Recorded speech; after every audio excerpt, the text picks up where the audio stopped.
Hello everybody, you have tuned in to Eric Jose on Making a Murderer on YouTube. I cover virtually any aspect of making a murderer. I go over the evidence, the documents, the photos.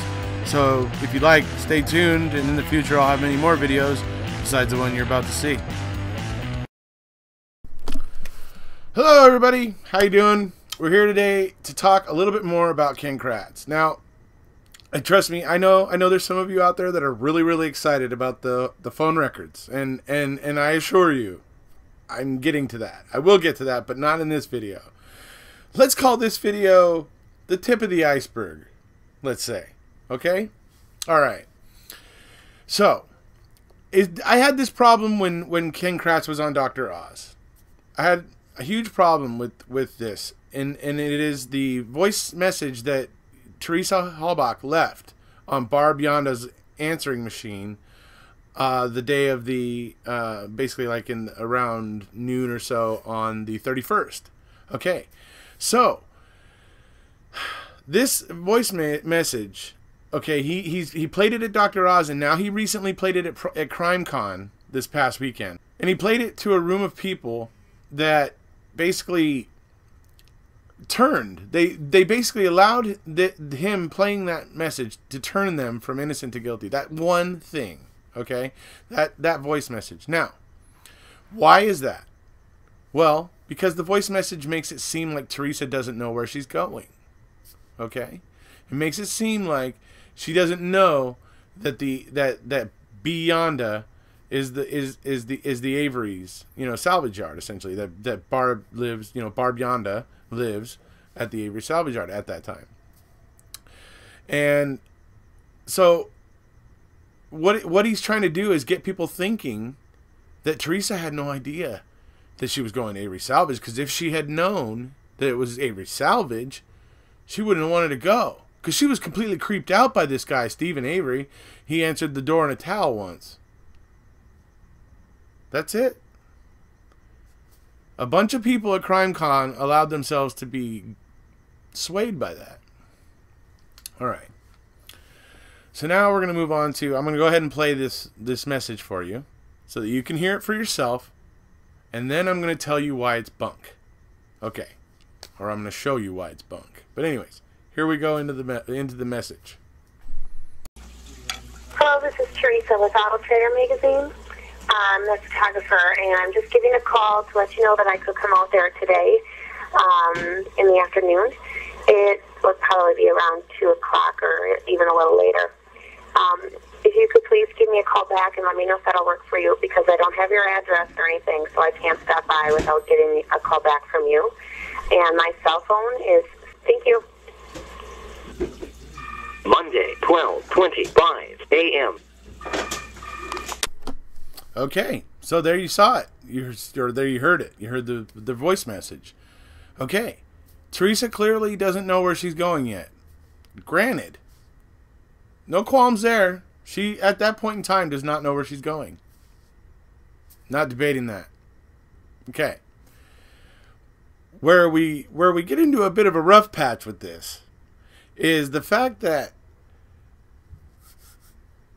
and this is just complete common sense, people. I can't believe this got past a jury. Seriously. I can't believe this got past anybody. But seriously, how does Teresa end up at Avery Salvage if she doesn't know where she's going? Plain and simple. How does she end up there if she doesn't know where she's going? That's just the question that begs right there. When you hear Ken Kratz play that voice message, you have to immediately go, wait. Okay, but how did she end up getting to Avery Salvage? It should be immediate, the next question. So, now I'm going to show you where a report says that Don from Auto Trader actually called and talked to Teresa and stuff, and that Teresa said she already knew where she was going, and that she was on her way to Avery Salvage. That means prior to being at Avery Salvage, Teresa Halbach told somebody else that she knew she was going to Avery Salvage and not there yet, and willing, and basically a willing person going to Avery Salvage.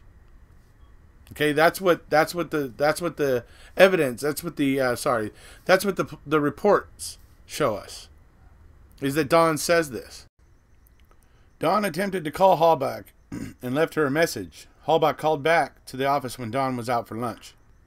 Dawn called Halbach again in the afternoon and spoke to Halbach, who stated she was on her way to the Avery property to take a photo that had been previously requested by phone that morning. Halbach was aware that the Avery brothers lived on the property where she was traveling, and told Dawn that the family owned 2 or 3 houses on the same road.